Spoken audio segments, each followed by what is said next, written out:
Epa, beleza. Talvez por conta do mau tempo tenha algum travamento, né? Porque geralmente nas nossas aulas nunca trava, né? Muito raro acontecer. Mas pode ser que por causa do mau tempo isso aconteça. Só para eu me atualizar, nós paramos em objeto lícito possível, determinado ou determinável. Arrematamos isso aí, né? Faltava falar agora da forma. Então, turma, para que nós possamos recobrar o que foi visto semana passada, ficou assim então, ó. Nós estudamos já elementos de requisitos de existência, declaração de vontade, e daí todo aquele detalhamento. Vimos a finalidade negocial e o objeto idôneo. Beleza. Para as meninas que estão chegando agora, depois só dá uma olhadinha no Ambiente Conhecer, lá tem todo o material, as aulas, tudo bonitinho. Aí, passamos a estudar os requisitos de validade do artigo 104 do Código Civil, onde, então, fizemos o estudo da capacidade, que, na verdade, foi uma lembrança daquilo que a gente já estudou no semestre passado. Fizemos o estudo do objeto, de forma que o objeto deve ser lícito, possível, determinado ou determinável. Também explicamos todas essas nuances do inciso 2 do artigo 104. E agora, então, para fechar o artigo 104, nós precisamos estudar a forma. Não é? Pois bem, na forma, nós temos aí alguns detalhes, nada muito denso que nós precisamos estudar. Então é assim, o artigo 104 do Código Civil, no seu inciso 3, ele estabelece que também é requisito de validade observar a forma prescrita, ou seja, a forma que a lei exige, ou quando essa forma não é proibida pela lei. Então, numa interpretação um pouco mais simples do dispositivo, ele está dizendo o seguinte: olha, para o negócio ser válido, além do agente capaz, do objeto, é preciso que se obedeça a forma que a lei exige, quando ela exige, e nos casos em que a lei não exige uma forma específica, é possível, então, fazer-se o negócio jurídico de forma livre. Isso é tema que nós já abordamos quando vimos a classificação do negócio, e nós vamos aí sistematizar melhor, dar uma aprofundadazinha naquilo que nós já vimos. Na verdade, pode aparecer até um pouco de preciosismo, de ficar um pouco repetitiva a aula, porque, como eu disse, essa matéria nós vimos já de forma tangencial, mas eu acho importante um pequeno aprofundamento, não vai tomar de nós mais do que 20 minutos, tá? Então, veja, como eu acabei de dizer para vocês, nós temos dois sistemas, basicamente. O sistema da forma obrigatória, que é o formalismo, e o sistema da forma livre, que é chamado de consensualismo. Tá? Eu acho que esse material já está aí, né? Já estava no Ambiente Conhecer, né? Agora que... Mas eu acho que já foi desde a semana passada. Então, ó, no sistema da forma livre, tranquilo, não há muito o que se falar. Pode ser feito por instrumento particular, ou seja, um contrato que você mesmo pode fazer aí na tua casa. Não, assim, recomenda-se geralmente que o profissional do direito faça, mas como nós já estamos aí bem avançados no nosso estudo, né? Já dá para arriscar fazer algumas coisas. E tem o sistema da forma obrigatória, que geralmente ela é feita por escritura pública. Ou seja, tem a intervenção de um agente do Estado, um tabelião, um registrador, não é? Que então lavra o documento a um custo, claro, o Estado cobra também, né? O agente delegado cobra, e as partes conferem e assinam. Tá? Por quê? Porque alguns negócios eles têm menos vulto, menos importância, tá? Quando eu falo vulto, eu não estou falando de valor, né? Alguns negócios o código confere, eu não diria menor importância, mas talvez uma simplicidade maior. E outros negócios jurídicos, o código confere uma complexidade maior. Você vai perceber que, por exemplo, determinados imóveis, eles exigem uma forma específica. E para você ver que, como eu não estou falando de valor, né? Porque se o indivíduo for adquirir um veículo, por exemplo, que custa 500 mil reais, ele faz no instrumento particular mesmo. E, pouco importa se o veículo custa 50 mil ou 500 mil, o instrumento é o mesmo, é particular. Agora, o imóvel já não, né? Beleza, seja bem-vinda, Thalita. Tranquilo. Então, vamos lá. Ó, aqui tem uma nota histórica, né? Rapidamente a gente pode falar disso, que tem a ver com o direito romano, direito alemão, que no passado eram formalistas puros, né? Havia sempre uma forma para cada tipo de negócio. Claro, né, turma? A complexidade dos negócios na antiguidade era muito menor do que hoje em dia, né? E veja, depois, né, com a influência do cristianismo, na Idade Média, com o aumento do comércio, aí passou-se do formalismo puro para um sistema misto, não é? Que mantém ainda a exigência de algumas formalidades para determinados negócios, mas para outros permite-se a forma livre, que é, na verdade, a regra. A regra é a liberdade de forma, tá? A regra é a liberdade de forma. Como nós já conversamos anteriormente, as partes podem celebrar o negócio por contrato escrito, público, por contrato verbal, até mesmo por contrato gestual, né? Já vimos aquele exemplo do ônibus, né? Então veja, olha lá o artigo 107 do Código Civil, que ilustra bem essa nossa conversa. Vou pegar o meu aqui. Tem aqui no material. Ó, a validade da declaração de vontade não dependerá de forma especial, senão quando a lei expressamente a exigir. Então, olha só, agora devagarinho a leitura, hein? A validade, já para aqui. Para confirmar que nós estamos conversando sobre validade do negócio. Artigo 107. Artigo 107 do Código Civil. Então, veja, de novo a leitura, ó. A validade da declaração de vontade. Então, validade é o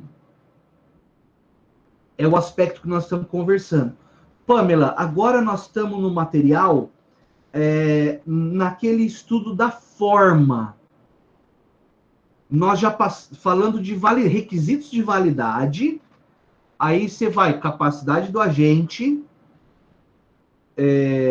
objeto lícito possível determinado ou determinável e forma. Veja lá se achou conosco.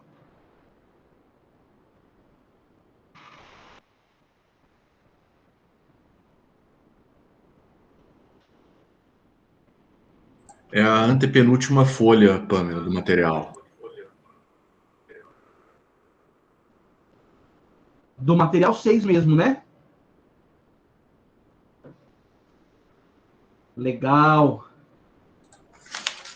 A da aula 5, professor, da forma, né? Tá no final. Ah, tá na aula Tá na 5. aula 5 ainda, né? Da forma. Beleza. Final da aula 5. Ótimo. Desculpa, eu também fiz bagunça. Perdão. Nós vamos entrar no 6 daqui a pouco. Legal, legal. Desculpa. Eu vou aproveitar e vou responder. Aqui, vamos lá. Respondeu o Lucas. O Lucas perguntou: o artigo 107 vai falar da forma do negócio ou do contrato? Então é assim, ó, ô Lucas, nós estamos estudando o negócio. Então, o negócio é a parte material. O negócio é a parte abstrata. O que eu quero dizer com isso? Você não pega o negócio jurídico, porque ele é uma ficção da lei.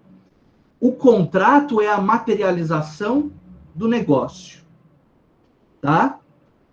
Que nem quando você está lá no fórum, por exemplo, estagiando, trabalhando, e quando era processo de papel, né?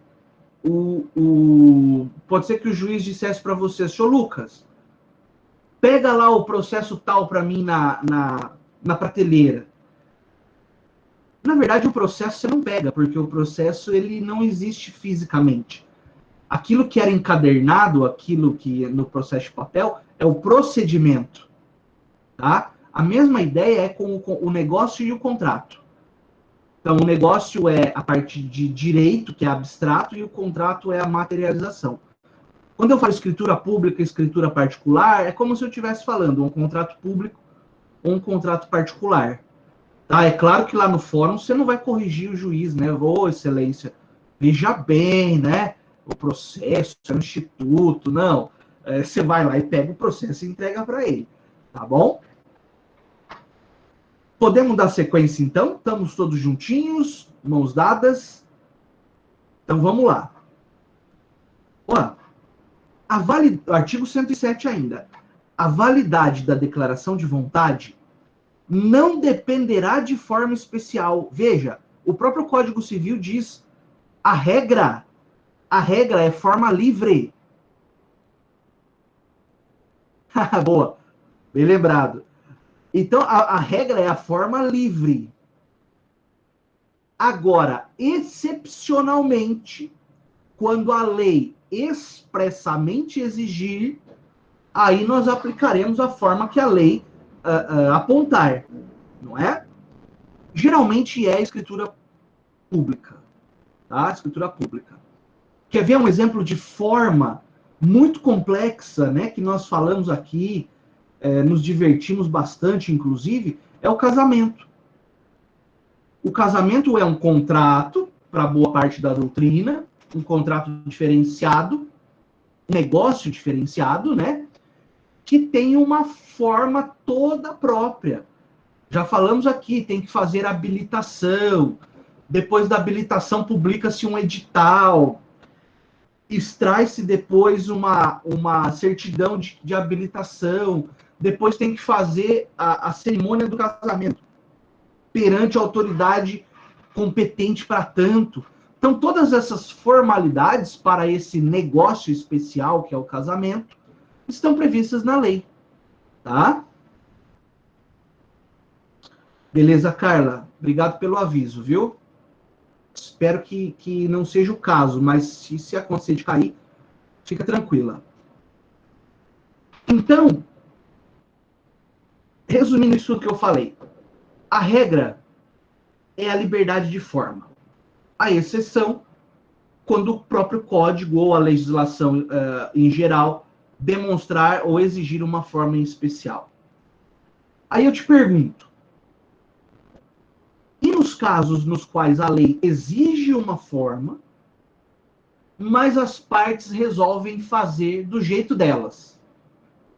Será que esse negócio pode ter validade? Ele pode ser considerado como válido? Ele existe. Isso é ponto, ele existe.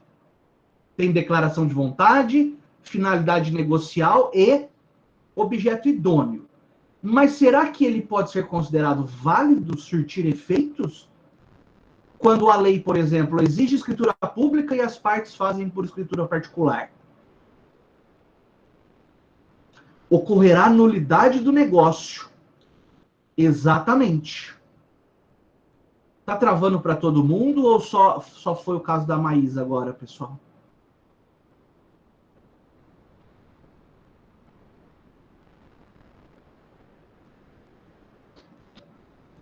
Tá normal? Um pouco? Tá de boa? Tá, então eu vou tocando e daí vocês vão me avisando, tá? Então veja, o Brandini matou aí, ó. O artigo 166 do Código Civil, vou pôr aqui, ó, 166 do Código Civil, ele tem a resposta para essa pergunta. Qual a pergunta que eu fiz? Se a lei exige uma forma e as partes não seguem, qual que é a consequência? Aqui, ó. É nulo o negócio jurídico quando não revestir a forma prescrita em lei ou for preterida alguma solenidade. Então, quando as partes não obedecem à forma ou obedecem à forma de modo incompleto, tanto num caso quanto no outro, o negócio é nulo. O que quer dizer, professor, que o negócio é nulo mesmo? Quer dizer que ele é um nada para o direito. Tá? Ele não tem efeitos. Assim que nós terminarmos essa aula sobre condição, termo e encargo, eu vou fazer uma aulinha especial só da invalidade do negócio, tá? Fiquem tranquilos que nós não vamos passar sem. Mas a resposta, então, o próprio ordenamento estabelece. E se você parar para pensar, o próprio ordenamento estabelece por uma questão de lógica jurídica. Porque de que adiantaria a lei exigir uma forma se ela não tivesse uma sanção para aqueles que não a seguem? Não é verdade? Vocês já aprenderam isso lá em IED. Norma jurídica que não prevê sanção é fogo que não queima, né? Não serve para nada. Então aqui, no artigo 108, no artigo 107, 108 e no 104, inciso 3, fala da forma, e no artigo 166 vem a pancada, dizendo o seguinte, que se você não seguir a forma que a lei exige, o seu negócio será considerado nulo. Uma pergunta, no caso do casamento, é anulado se não obedece à formalidade? Ele pode ser considerado um casamento até inexistente, conforme a gravidade, Márcio. Por exemplo, se as pessoas casam não perante uma autoridade competente, esse casamento ele não existe. Tipo, eu quero casar com a minha noiva, mas eu não tô afim de ficar indo atrás de habilitação, até mais nessa época de Covid, é um perigo. Aí junta eu e ela aqui na varanda de casa, meu pai, minha mãe, o pai dela, nós juntos ali, nós quatro, duas testemunhas, que tem que ter, né? E eu faço aqui no computador um documentozinho dizendo que naquele dia, naquela hora, nós casamos. Pro coração, isso pode ter alguma validade até. Mas para a lei, nós não somos civilmente casados. Entendeu? É por isso que tem o Instituto da União Estável, né? Que, como o nome diz, ele é mais... Ele é menos formal. Ele é menos formal. Tá? Não sei se eu te respondi, Márcio. E só abrir um parênteses, né? Você vê que as pessoas antes faziam contrato de união estável, que na minha visão já é uma aberração. Porque a união estável ela é criada por lei para não ter papel, né? Mas as pessoas faziam um contrato de união estável para não ter casamento. Aí hoje as pessoas fazem contrato de namoro para não ter união estável. É algo assim, é só da nossa cultura mesmo. Tá? Daqui uns dias vai ter talvez o contrato de ficante, né? Na verdade. Então, ó, nós vamos dar uns beijinhos aqui e tal, na balada, mas você assina aqui que você não quer namorar comigo, hein? Então, assim, sei lá, é algo que você fica pensando, né? Tá joia? Isso mas isso eu digo assim, parece piada, mas é verdade, viu? É, a Juliana achou útil. Já fica sem nenhum tipo de compromisso aí, né? Muito bom. Vamos dar sequência, então. Agora, turma, eu quero ler com vocês o artigo 108. Eu vou adiantar, na verdade, uma leitura para que nós vejamos um exemplo, além do casamento, onde a lei exige uma formalidade especial. Depois eu posso trazer mais exemplos. Artigo 108 do Código Civil. Não dispondo a lei em contrário, a escritura pública é essencial à validade dos negócios jurídicos que visem a constituição, transferência, modificação ou renúncia de direitos reais sobre imóveis de valor superior a 30 vezes o maior salário mínimo vigente no país. Essa é a leitura rápida. Agora vamos à leitura destrinchada. Claro que começa aí, o artigo começa com uma ressalva. Eu já acho curioso isso, né? Eu, na verdade, não gosto desse tipo de redação, mas tudo bem. Mas é assim, ó. Sempre que a lei não disser o contrário, isso você pode até, por enquanto, desconsiderar, a escritura pública, então aquele documento feito lá por um tabelionato, por um cartório de registros, enfim, a escritura pública é essencial, ou seja, ela é da essência, ela está no DNA desses negócios que visem a transferência, vou pegar só a transferência, que visem a transferência de direitos reais. Então aqui eu vou fazer uma pequena pausa. O que é direito real, professor? Fica com um exemplo agora para a gente não aprofundar de forma desnecessária. Um exemplo de direito real, propriedade. Propriedade. Então, na nossa leitura, toda vez que um negócio jurídico for lidar com direito de propriedade de bem imóvel de valor superior a 30 vezes o maior salário mínimo vigente, nós estamos diante da necessidade de uma escritura pública. Uma necessidade que o legislador impôs. Por quê? Porque o legislador considera que os negócios que envolvem imóveis desse valor, eles merecem uma atenção especial do Estado,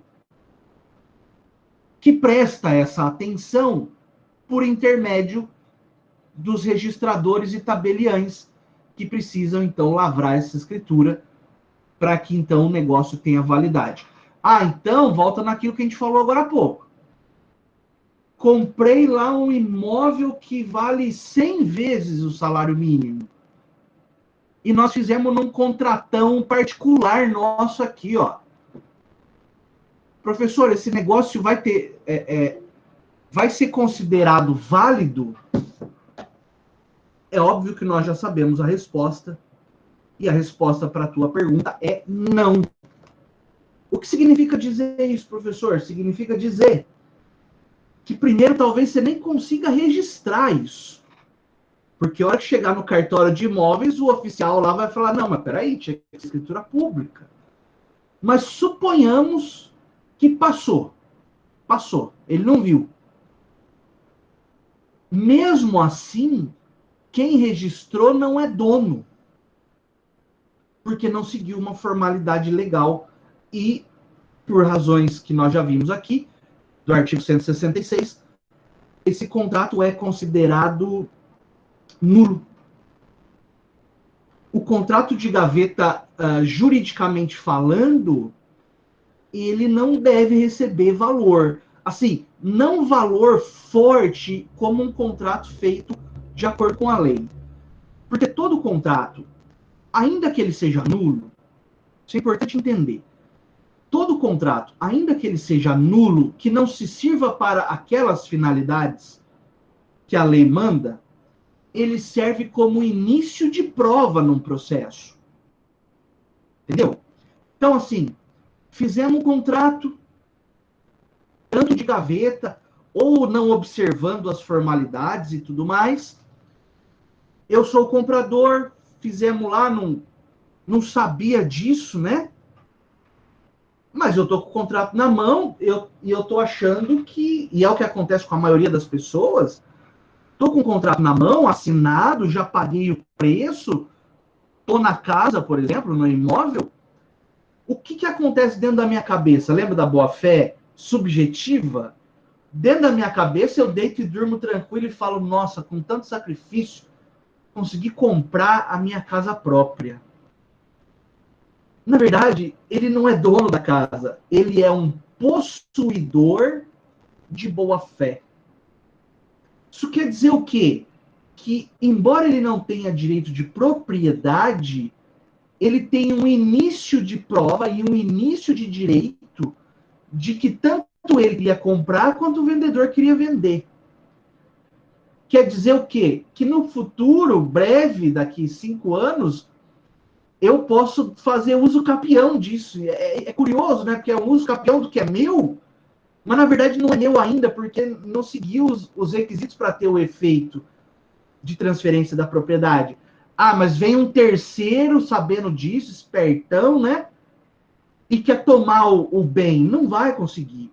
Porque esse contrato, embora ele não tenha seguido as normas, as formalidades legais, ele tem força probante de uma existência de boa-fé e da celebração de um negócio, que por conta de uma, talvez, ignorância ou um descuido, não transferiu a propriedade imediatamente, mas esse negócio já, esse contrato, perdão, né, celebrado sem as formalidades, ele já deu todos os indícios necessários de que as partes queriam efetivamente celebrar aquele negócio. Não sei se eu te respondi, eu acabei talvez elocubrando um pouco aqui, né? Beleza. Cola no cartório aí, ó. Fica a dica da Paola. Beleza, Juliana, obrigado. Obrigado, Paola. Vamos lá, então, para a gente dar sequência e arrematar isso aqui, ó. Espécies de formas.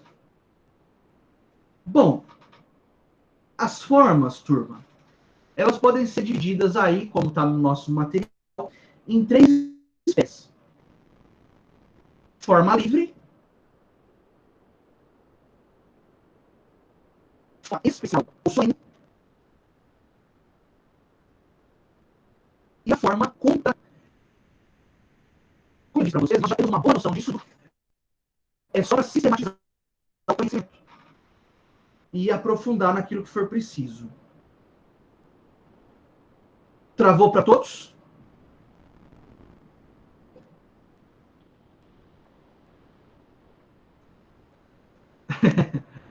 Tá. Me avisa a hora que voltar, por favor. Voltou. Aí, beleza.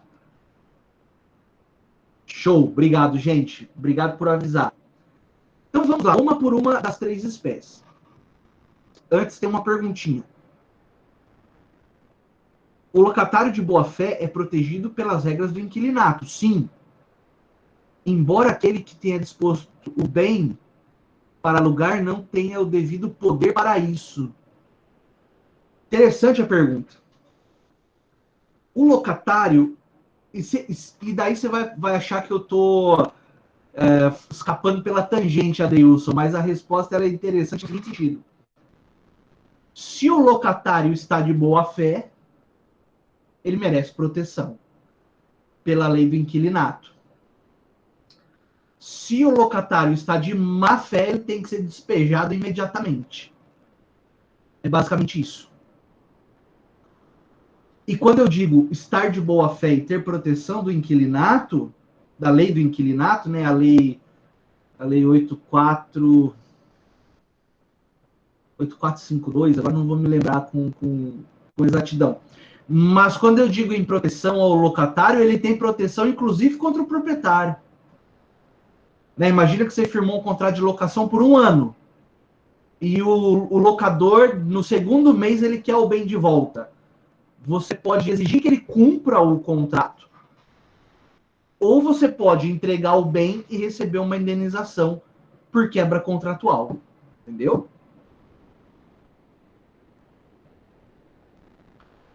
Não sei Obrigado, se eu acabei professor. respondendo da forma como se Sim, espera. obrigado. Então, beleza. Então, Tá beleza. travando um pouco aqui, me Então, perdoe. sim. Então, vamos lá. Forma livre, que a gente já conhece, ó. A forma livre, turma, é aquela que predomina no direito brasileiro. Forma livre é a regra. Né? É a regra. E essa regra está no artigo 107. Tá aí, coloquei, vou participar do chat um pouco também agora. Forma livre é a regra e está no artigo 107. Quanto a isso, acho que não há muito mais que nós possamos aprofundar. O material traz alguns exemplos. A palavra escrita é o que se espera, né? Então, que seja o mais comum. A palavra falada, quer dizer, o contrato verbal, também acontece naqueles de menor amplitude, né? O escrito público ou particular,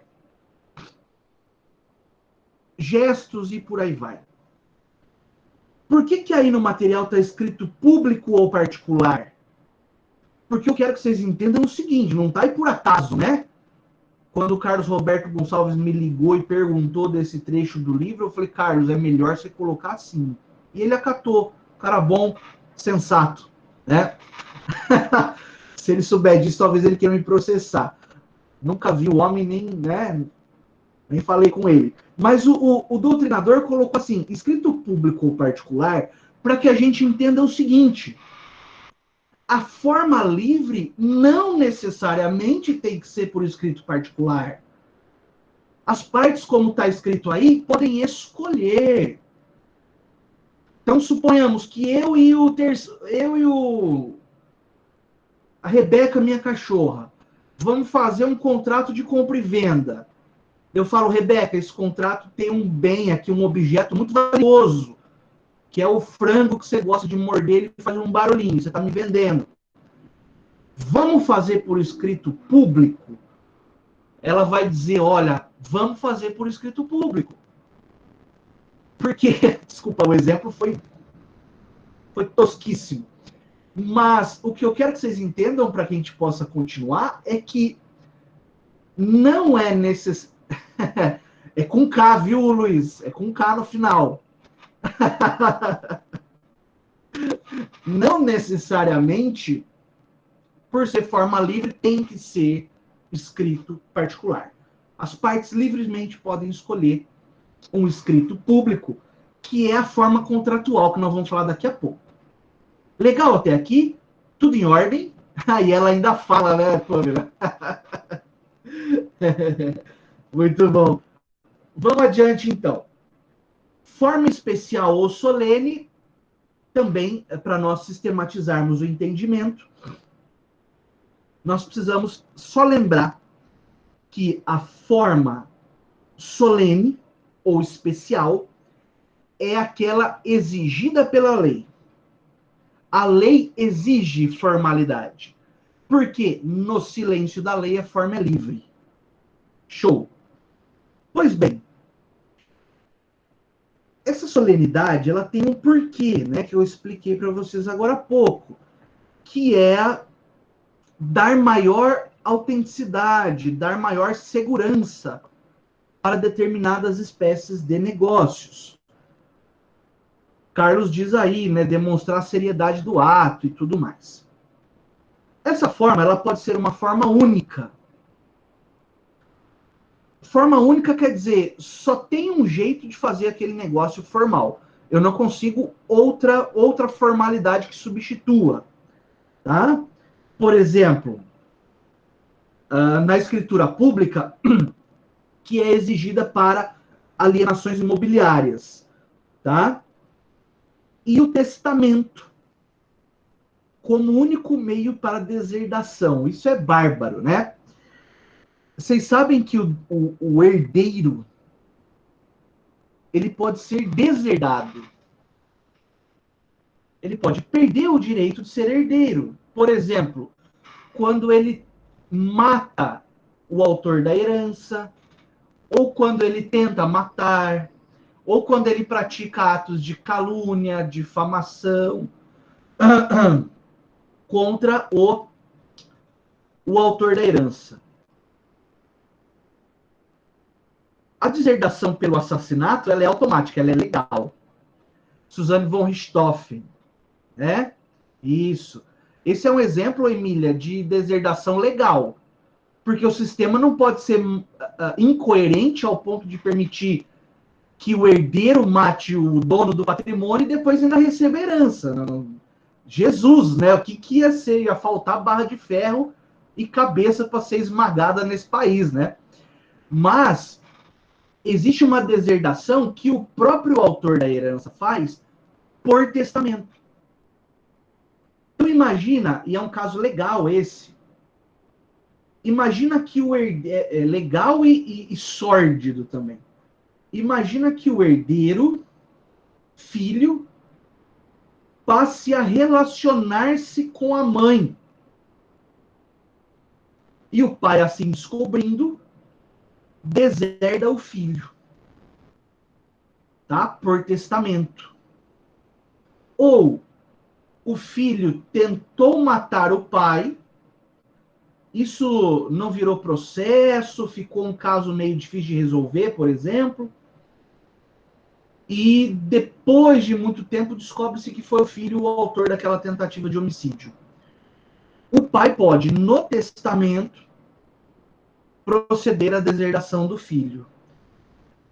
O que eu quero que vocês entendam, além do pano de fundo do caso, é o seguinte: para que se faça essa deserdação, só é possível por testamento. É isso que eu quero que vocês entendam.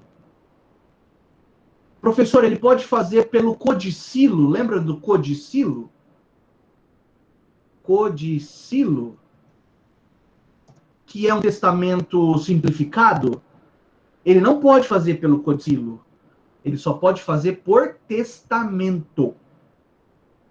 Certo? Então, para dizer o quê? Que isso é uma forma especial. Algumas, então, a lei não dá margem nem para escolher a formalidade. A lei fala que é qual formalidade deve ser seguida. Agora, quando a forma é múltipla, a legislação prevê. Travou?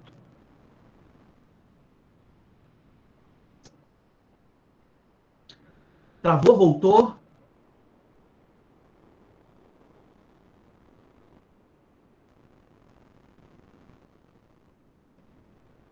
Voltou, ótimo. Obrigado por ter avisado. Então, quando a forma é múltipla, significa dizer que a lei... Travou de novo?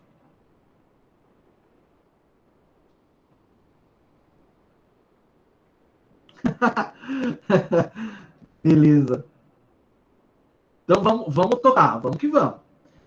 Ó, quando a forma é múltipla, quer dizer, é um negócio formal e com formalidade múltipla, quer dizer aí que o legislador previu várias formas para a prática do negócio ou do ato, e qualquer uma dessas pode ser escolhida pelo praticante, pelo declarante da vontade.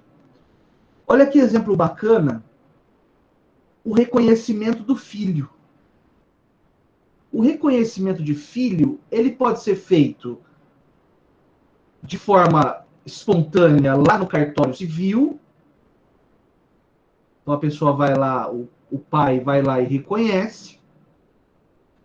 Pode ser feito no testamento, também é uma forma de reconhecer. Pode ser feito por termo em audiência judicial, também é uma forma, né? E, eventualmente, até por um acordo entre as partes, que pode ser feito, por exemplo, no Ministério Público, ou entre advogados, para reconhecer. Então, eu tenho várias formas possíveis para o reconhecimento. Professor, fora dessas formas, posso fazer de outro jeito? Posso escrever num papel de pão que eu reconheço fulano como meu filho? Eventualmente, esse papel de pão, se for na beira, pode ser dado peso de um testamento, entendeu? Então, acaba que a gente fica nessas formas. Outra forma múltipla que nós já estudamos, a instituição de fundação. A instituição da fundação, ela pode ser feita por testamento, lembra? Ou por escritura pública. Por testamento, quando é um ato causa mortes, né? E por escritura pública, quando é feito por um ato inter vivos. Mas são duas formas de instituir uma fundação. Então, para resumir, a forma solene é que nós temos formalidades únicas, quando a lei exige uma formalidade e só dá uma opção. E eu tenho formalidades múltiplas, quando a lei exige formalidade, mas tem mais de uma opção para se praticar o ato, o negócio, enfim. Tudo ok com essas informações, pessoal? Estamos juntos? Então vamos adiante. Forma contratual agora. Artigo 109 do Código Civil. A gente faz a leitura e vamos entender o que está escrito no 109. No negócio jurídico celebrado com a cláusula de não valer-se em instrumento público, este é da substância do ato. Olha que bacana. Pegando o gancho com aquilo que nós falamos agora há pouco. Então, as partes estão diante de um negócio cuja forma é livre. Não existe nenhuma exigência legal de nenhuma formalidade em especial. Mas para dar maior segurança, maior seriedade, maior transparência ao ato, as partes resolvem fazer por escritura pública.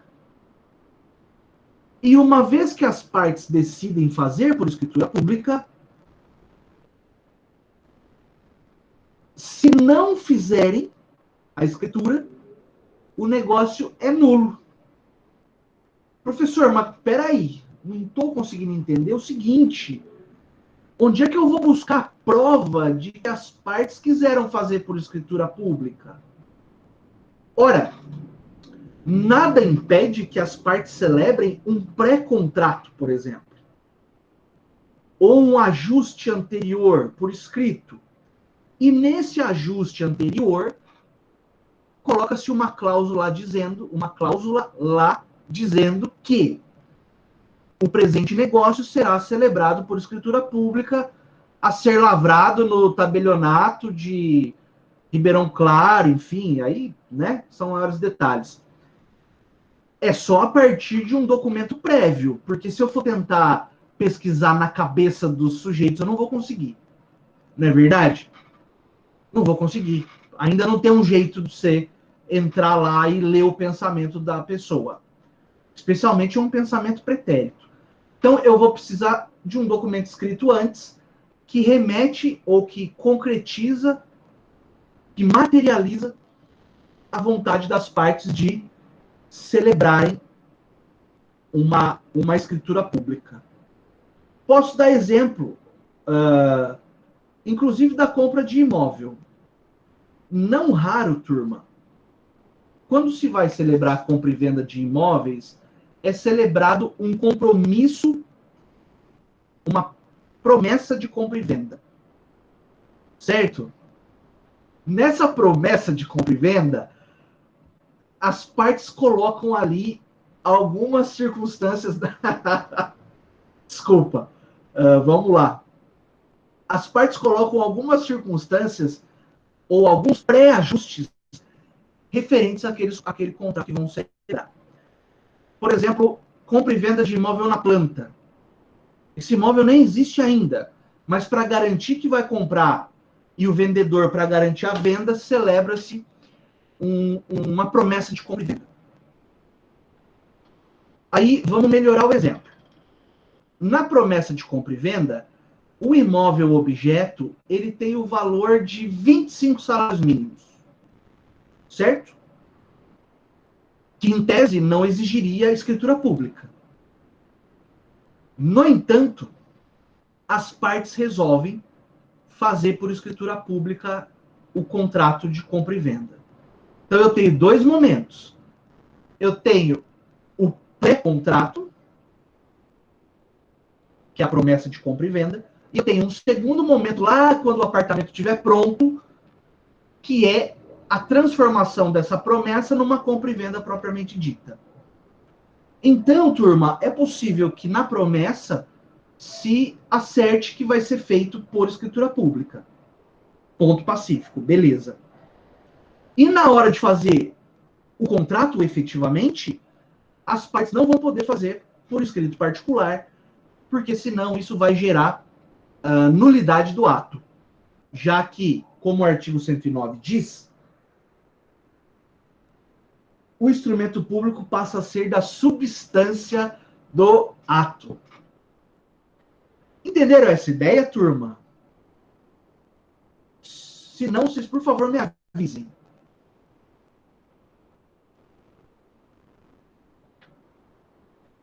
Isso, então, obrigado.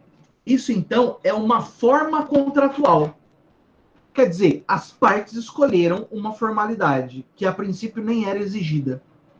Tá? Muito bom.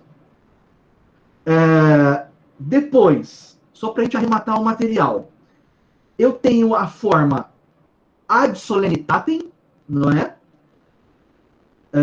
Também chamada de ad substantia. Quer dizer, é aquela forma essencial, é aquela forma que existe e é exigida para a própria validade do ato. Tal qual o artigo 108. Não cumprida a formalidade do 108, ou seja, não sendo utilizada a escritura pública para a transferência de direitos reais sobre bem imóvel cujo valor supera 30 vezes o maior salário mínimo do país, esse negócio é nulo. Então, toda vez que uma solenidade substancial, essencial, é descumprida, você tem como resultado a nulidade do ato. Né? E, por outro lado, você tem a formalidade ad probationem tantum. Ou seja, uma formalidade probatória é para facilitar a prova do ato. Por exemplo, no casamento, para facilitar a prova de que o casamento foi feito, ele é realizada uma lavratura.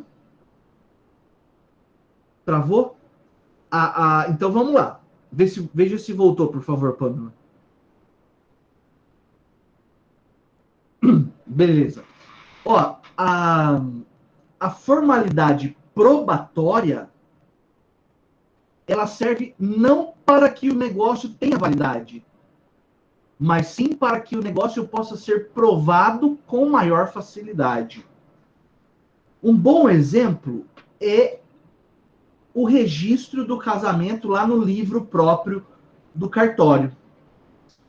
Professor, mas se não fizer a escritura do casamento lá no livro, significa que não casou? Não, não é isso. As pessoas casaram. É que quando eu faço o registro, extraio a certidão, isso ajuda, facilita na hora de provar o casamento. E tem aí outros exemplos, tá? Ó, veja só. Esse é o professor Caio Mário que traz.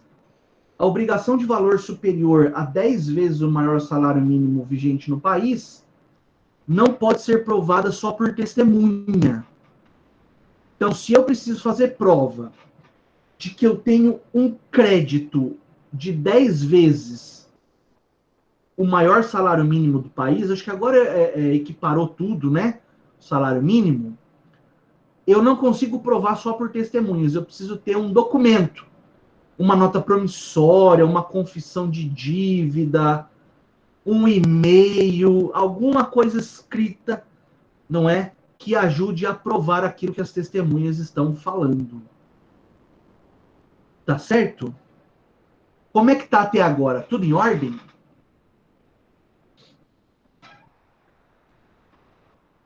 Alguma dúvida? Tranquilo? Beleza.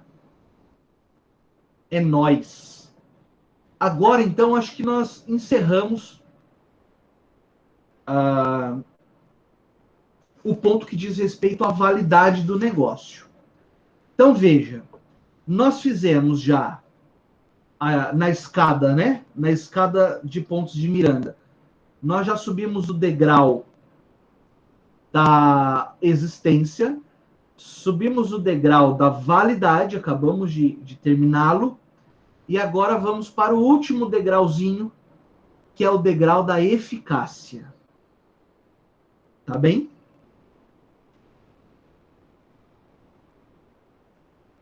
Muito bom. Aí acho que já é o material da aula 6, né? Deixa eu confirmar.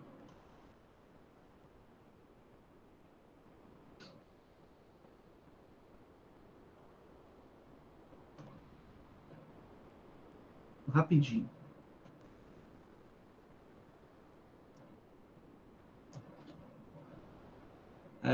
Aqui. Isso, aula 7 já, né? Porque na aula 6 nós tivemos palestra, tá? Foi na semana passada, né?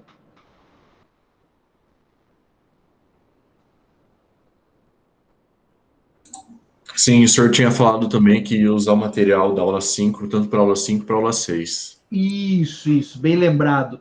Porque, na verdade, a palestra foi há 15 dias já, né? A palestra do motivacional lá do desistível, né? Você é uma pessoa desistível. Achei muito bacana o título da palestra, né? E, na verdade, o que o cara falou ali, meu, vale milhares de reais, né? Se você captar a mensagem dele, é muito importante, muito bacana. Talvez ele tenha tido um quesinho assim do Barros Filho, né? Mas enfim, isso é normal, né? Isso é normal. Vamos adiante, então? Então, agora é o nosso material número 7 da condição.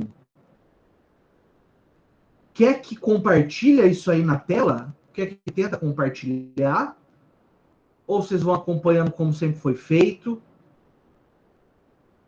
Tá, eu vou fazer o compartilhamento. Se eventualmente travar demais, a gente para, pode ser? Só para não. Porque se fica travando demais, aí fica amarrado também, né? Então vamos tentar. Vamos fazer uma tentativa.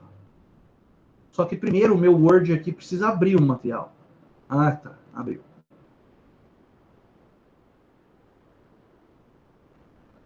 Então ele vai estar aqui. Ele vai estar aula 6, mas você desconsidera.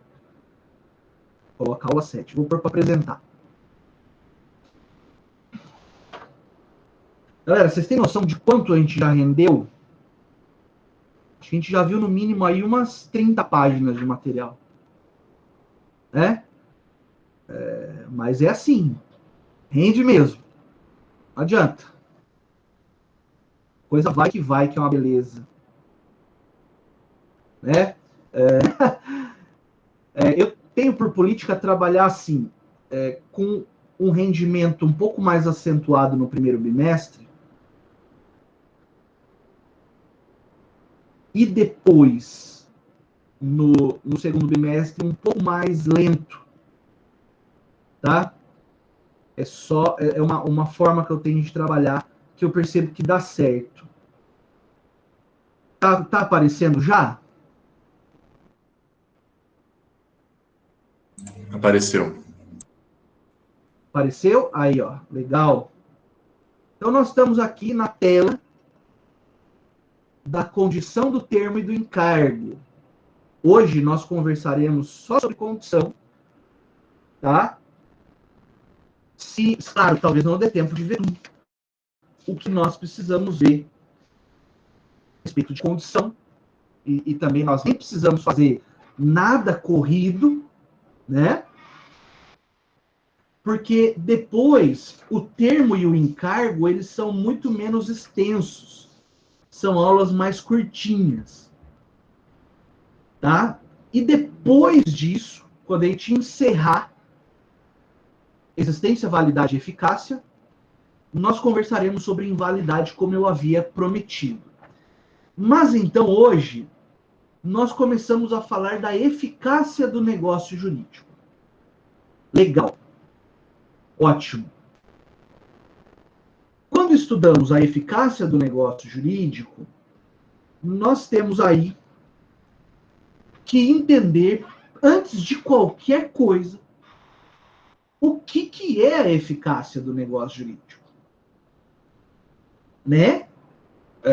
Ou pelo menos lembrar, né?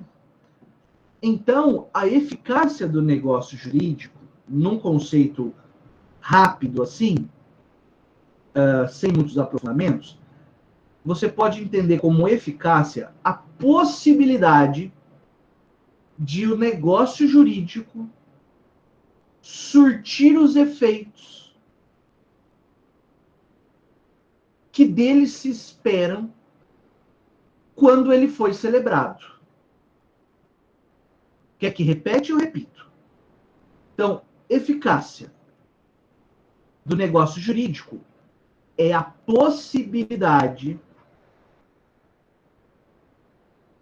de o negócio surtir os efeitos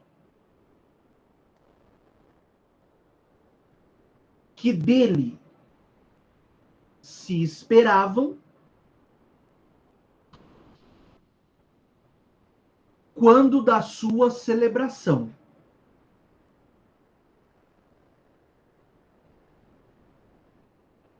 Ponto. Pois bem, surtir os efeitos. Então, um exemplo. Qual que é o efeito que eu espero da compra e venda?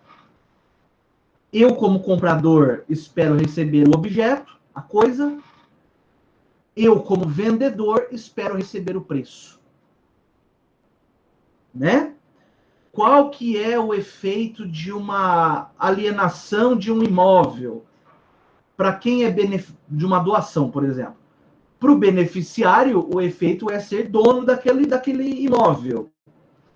O efeito que vai acontecer para o doador é que esse imóvel saia do seu patrimônio. E assim sucessivamente. Em regra, os efeitos do negócio, a eficácia do negócio, ela é imediata. Celebrou-se o negócio,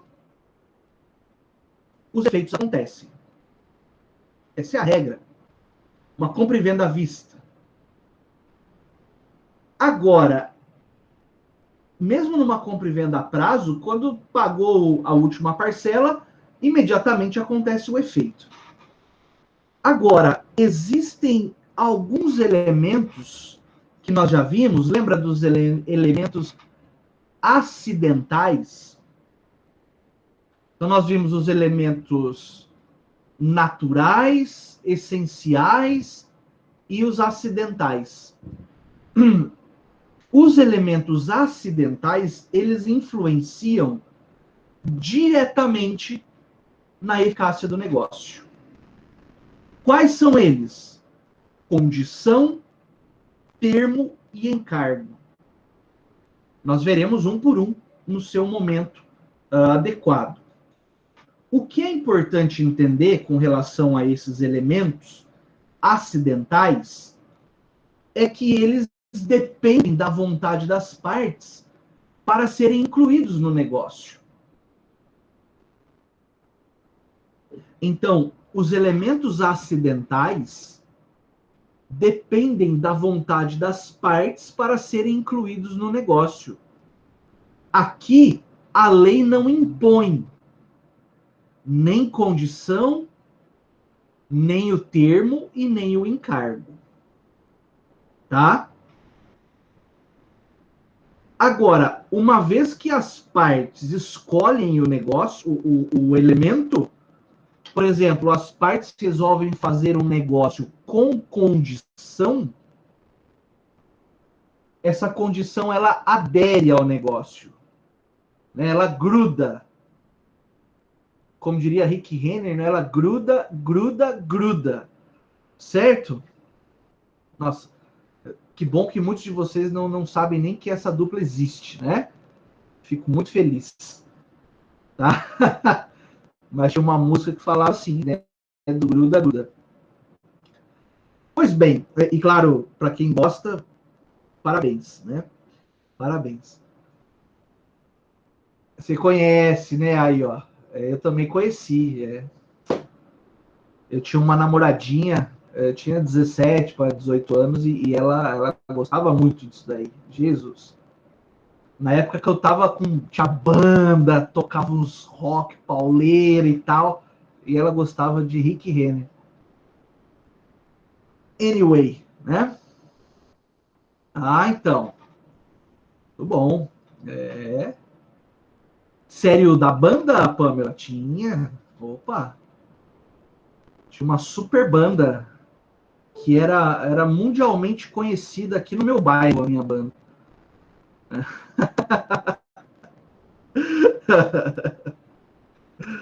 Legal, legal. Então. Minha banda chegou até a gravar CD. Qualquer dia eu vou mandar aí no Zap uma faixa pra vocês ouvirem. Certo? Espero que vocês gostem. Se não gostar, não fala nada. Se gostar, pode elogiar. Então, beleza. Era. Tipo KLB, foi ótimo. Era mais para ratos de porão. Uhum. Se gostar, tem 10 garantido até o fim da faculdade. Se gostar e elogiar, eu vou lá fazer a prova da OAB para você.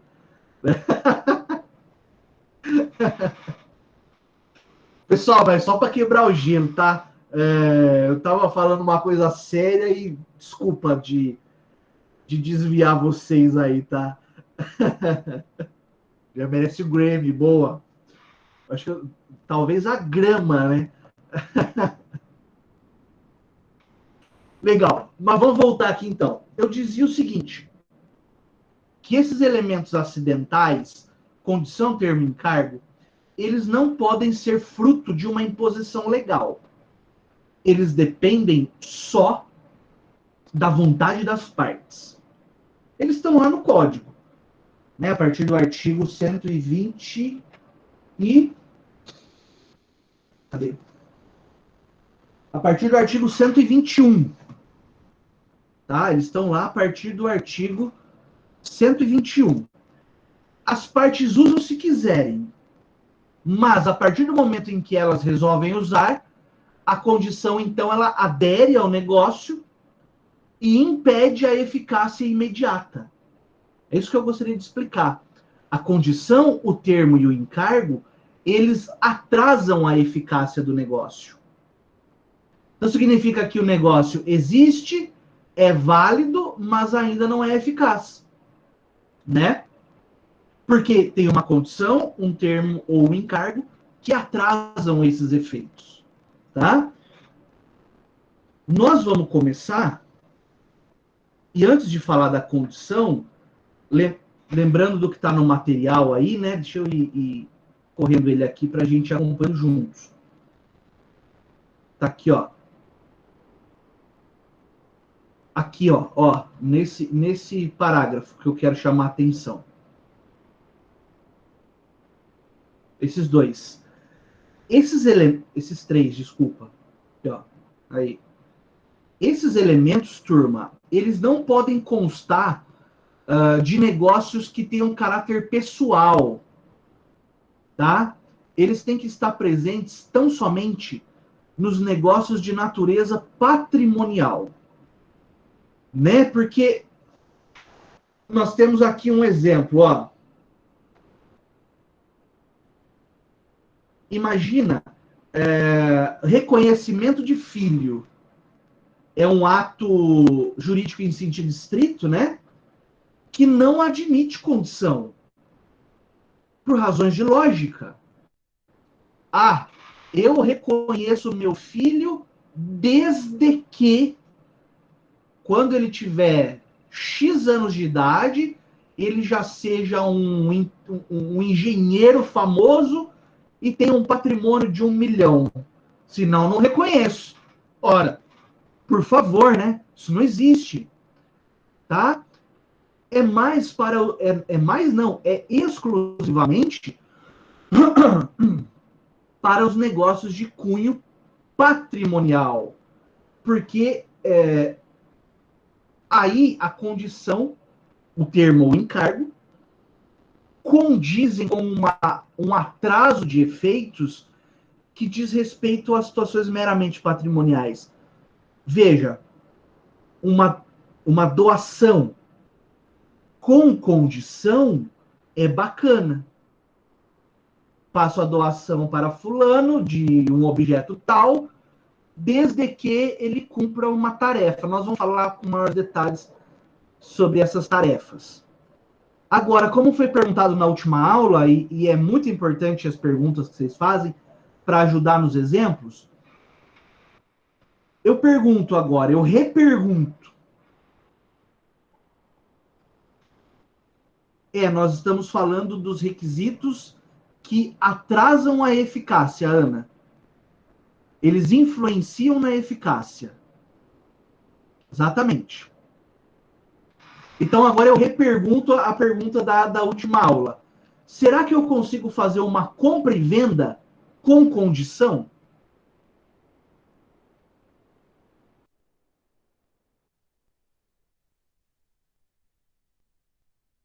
Imagino que sim, professor.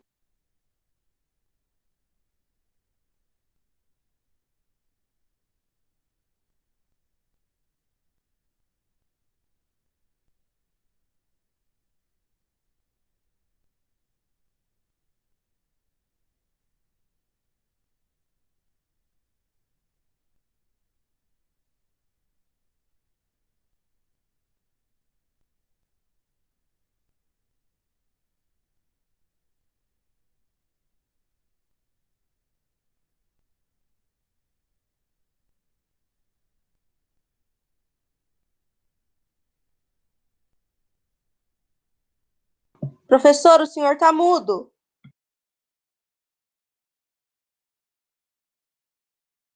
Nossa, eu fiquei surdo, Carla. Eu não gritei, eu acho que tá alto.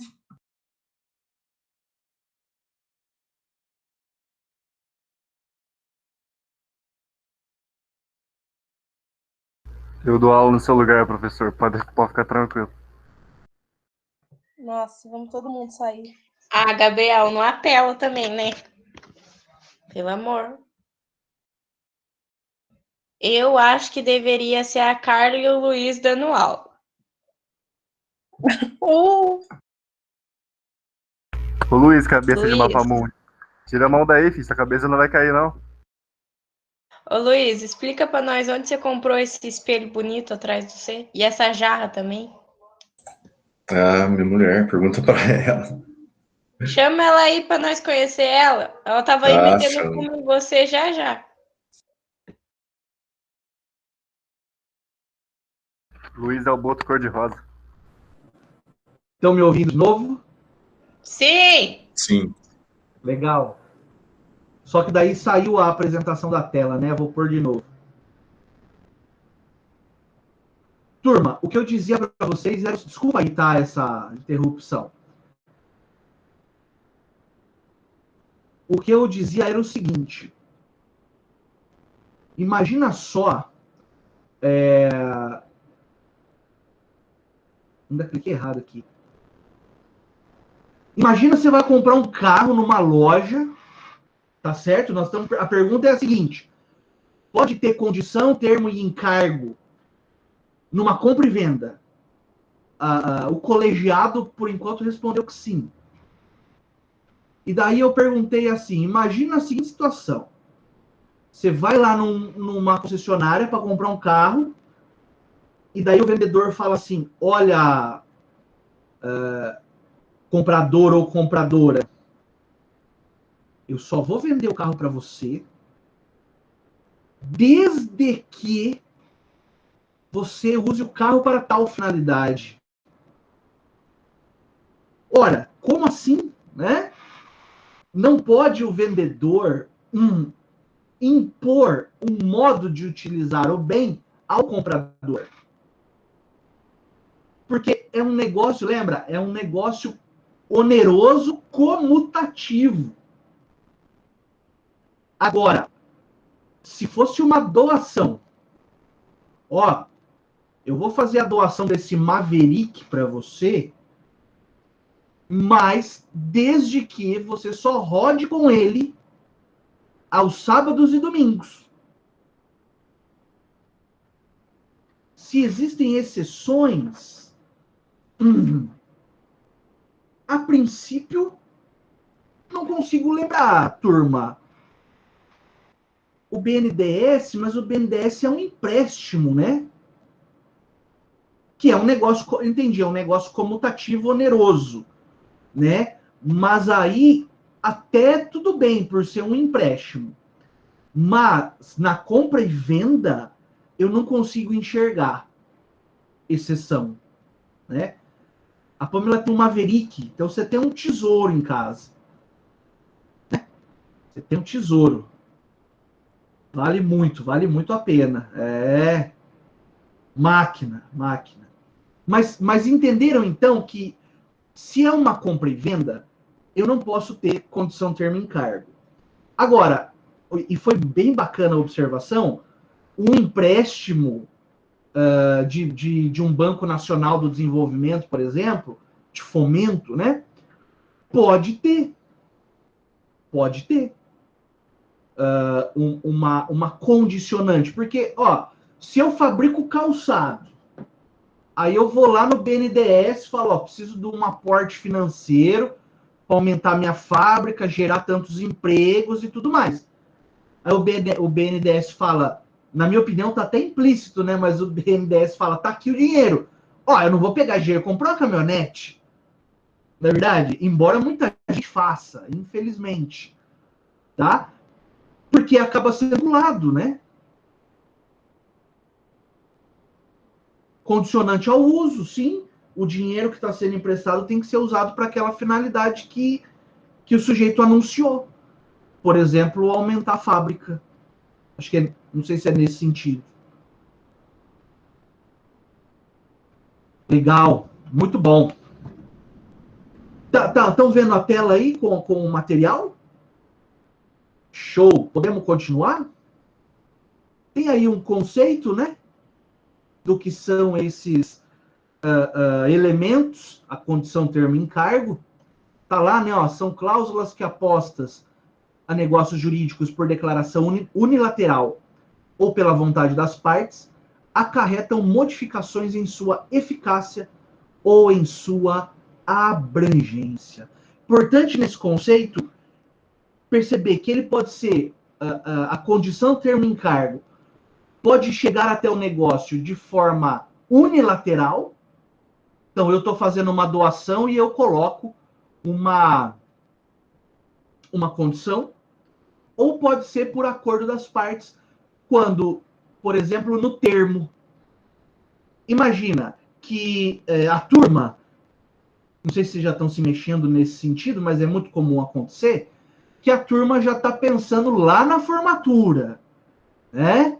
Esqueceu que tem que passar em Civil 2 primeiro, mas já está pensando lá na formatura. É claro, é natural isso, né? E é saudável que se faça. Quando vocês celebram o contrato com o buffet, com a empresa que tira foto e tudo mais, vai marcar uma data para isso tudo acontecer, não é verdade? Ou pelo menos uma estimativa. Eu serei não só convidado de honra, como paraninfo da turma. Eu já decretei isso daí. Né? Se vocês não me chamarem para paraninfo, eu vou processar a turma por dano moral. Né? Tá certo? E pode chamar que eu sou paraninfo dos bons, hein? Faço discurso que se o povo não chorar, eu não fico feliz. Tá certo? Mas eu dizia o seguinte, turma. Então, imagina lá, né? Chegou a época da formatura, pô, que alegria. Marcada a data do baile, marcada a data da cerimônia de colação de grau, para tirar as fotos e tudo mais. Isso é um negócio a termo. Embora nós tenhamos começado o contrato agora, por exemplo, no terceiro termo, ele vai ser realizado, ou seja, cumprido só lá na frente. Na época apropriada, geralmente no mês de janeiro, fevereiro, né, que vem as formaturas e tudo mais. Então, o que acontece? Existe um termo, ou seja, uma data para esse cumprimento. Também é uma situação na qual foram ambas as partes que combinaram. Então, ao passo que a condição ela pode ser unilateral, o termo geralmente é bilateral. Tanto o contratante quanto o contratado combinam, quando for o caso, óbvio, a data. Entenderam? Agora, o encargo já é unilateral também.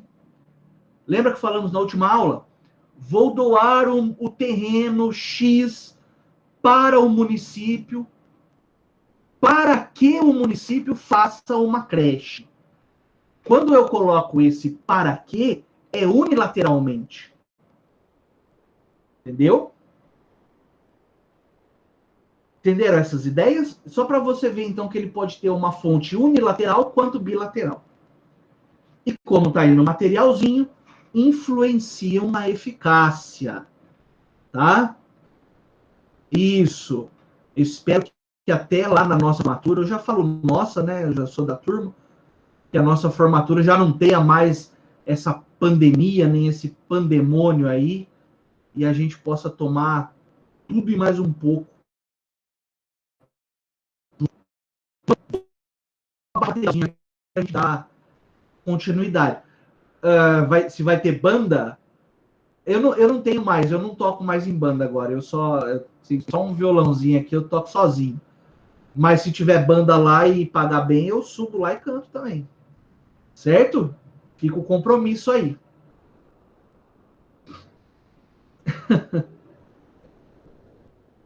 Legal. Maravilha. Eu vou mexer no material para a gente continuar. Nós temos aí mais 10 minutos, pelo menos. Vamos utilizá-lo. Ó, agora eu quero conversar com vocês especificamente sobre a condição. Tá? Então agora você direciona sua mente para estudar só um instituto. Condição. Começar pelo conceito acho que é essencial nesse caso.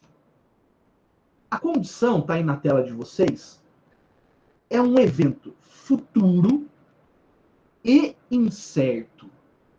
Um evento futuro e incerto, do qual depende a eficácia do negócio. Bom, quando eu falo que é um evento futuro e incerto, eu automaticamente entendo que ele não é concomitante à celebração do negócio, a condição está jogada para frente, um futuro breve, geralmente breve, né? Um lapso temporal razoável, e a ideia da incerteza. Isso é muito importante entender. Quer dizer, turma, que a condição ela pode realizar-se ou não. E claro, conforme a natureza da condição, ela se realizando, ela dá eficácia ao negócio. Ou ela se realizando, ela tira a eficácia do negócio. Parece complexo, mas não é. Tem algumas condições que, quando elas acontecem, o negócio tem eficácia. E tem outras condições que, quando acontecem, elas cessam a eficácia. Tá? Mas não precisamos aprofundar agora. Nós vamos ver cada uma no seu momento. Aquela que dá eficácia chama-se condição suspensiva. Aquela que retira a eficácia é chamada de condição resolutiva. Eu vou dar um exemplo de cada, só para que nós não fiquemos no vácuo. Né? No vácuo. Né? Uma vez estava estudando, lendo e vendo vídeos sobre mecânica quântica, né? E daí o pessoal fala de vácuo quântico. Aí o sujeito escreveu assim lá no material, o vácuo quântico, né? Eu achei muito engraçado. Tem um U aí, né? Ó, exemplo de condição que dá eficácia ao negócio. Ó, eu chego para um beneficiário, um afilhado meu, por exemplo, e digo, olha, afilhado, o padrinho vai... Eu digo no papel, claro, né? Faço um contrato de doação. O padrinho vai te doar um consultório médico, uma clínica, toda equipada, desde que você se forme no curso de medicina com laurea acadêmica, quer dizer, você seja o melhor aluno da sua turma. Eu pergunto, o afilhado já é dono da clínica? Não. Quando ele será dono? Quando ele vier até mim com o certificado de laurea acadêmica e disser, tá aqui, padrinho, eu cumpri a condição, cadê a minha clínica? Opa, daí a obrigação passa a ser minha, né? Mas eu, como bom cumpridor das minhas promessas, vou lá e cumpro com a minha promessa e tá feito o negócio. Isso nós chamamos de condição suspensiva. Embora exista uma promessa de aquisição de um direito, ela só se concretiza se esse evento futuro e incerto se realizar. Realizado a condição, o evento futuro incerto, surge para o doador a obrigação de cumprir a sua parte. Beleza. Isso nós chamamos de condição suspensiva, por uma razão óbvia. Ela suspende a eficácia do negócio. Agora, um outro exemplo.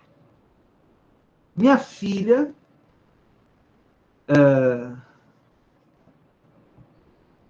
já está em idade de casar, aquela dor de cabeça e tudo mais.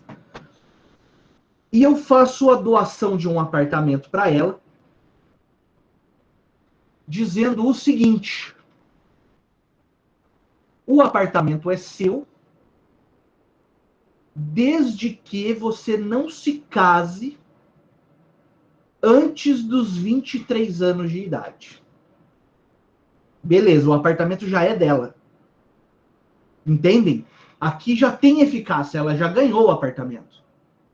Só que ela é muito rebelde, né? O pai era roqueiro punk, ela herdou isso aí no DNA. Com 22 anos, só para me afrontar a casa. Ah, mas aí ela descumpriu uma condição, e descumprindo essa condição, ela perde o apartamento que volta para mim. Por isso nós chamamos de condição resolutiva, porque extingue a eficácia de um negócio. Conseguiram entender a diferença entre as duas? Em uma suspende a eficácia, na outra extingue a eficácia. Se tivesse a lousa, né, seria muito mais fácil, que daí a gente desenha as flechinhas, a linha do tempo, mas eu acredito que é fácil de pegar, no sentido de que a condição resolutiva, na condição resolutiva, o negócio já tem efeitos desde o seu começo. E a condição acontecendo mata o negócio, para falar um português mais claro. Agora, na condição suspensiva, a eficácia está ali, querendo acontecer, querendo acontecer. E hora que a condição se verifica, a eficácia acontece. De uma outra forma, sem medo de ser cansativo, na condição suspensiva, eu projeto os efeitos para o futuro. Na condição resolutiva, eu projeto os efeitos para o passado. Né? Aí, ó, tá vendo? Muito bem lembrado, Juliana. Eu tenho condição suspensiva e resolutiva, Pamela. Resolutiva. No sentido aqui, resolver quer dizer extinguir. Extinguir. Legal até aqui, turma? Esse comecinho? Eu vou fazer a nossa chamada. E daí nós vamos tomar um ar, tomar um lanche, quem for jantar, enfim. E nós voltamos às 9h20. Naquele outro link. Tá bom? Aí a gente faz mais um pouquinho. Não a hora que vocês se sentirem cansados, naquele horário que a gente programou, né? Mais uns 40 minutos, mais ou menos, de aula. E daí a gente vai para a resolução de questões. Vou pegar aqui a lista para fazer a chamada. Eu vou retomar depois do intervalo, Ana. Depois do intervalo eu vou recapitular isso que eu falei por último, sim. Legal. Então vamos lá. Chamada. Luana é Denise ou Denis? Aí, Luana? Não? É Denise. Legal, obrigado. Então, Luana, Denise, Adeilson, Presente, professor. Alan, Amanda, Ana Júlia, Presente, André professor. Tavares,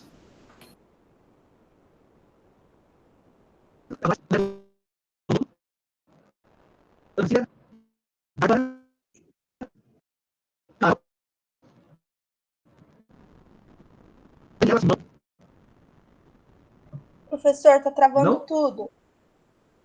Travou tudo? Sim, Beleza, obrigado. algumas pessoas não responderam, eu acho. Obrigado por ter dado. Nada. Eu vou voltar a chamada aqui, então. Vamos lá. A partir da Amanda, respondeu. Ana Júlia, respondeu. O André, os dois Andrés responderam. Ana Cecília respondeu. Camila, Daniela Simão, Eduardo Fernandes, Eduardo Moraes, Emily, Fernanda Cordeiro, Fernanda Feltrin, o Gabriel, Giovanni. A Fernanda não tá aí? Tá. O Giovanni, a Isabelle, desculpa, Isadora, Juliana Batista, Juliana Bonfim, Carla, Catiúcia, Cauê. Vai pondo presente no chat aí, turma. Luan, Lucas Brandini, Luana Ellen, Luiz Fernando, Luiz Gustavo,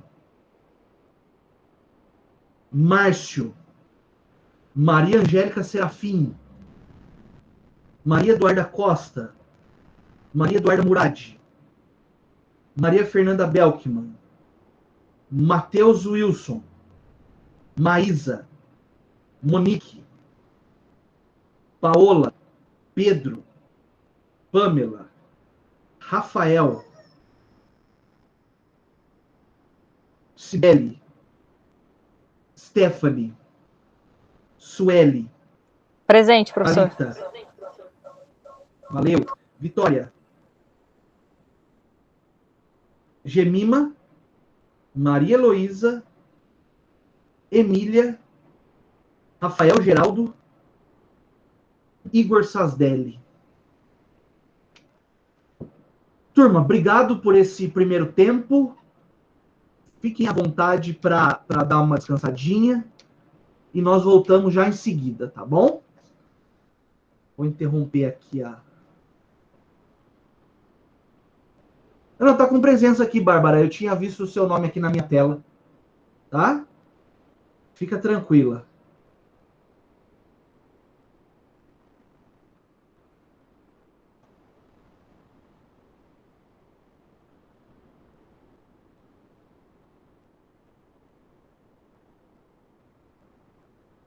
Valeu, pessoal.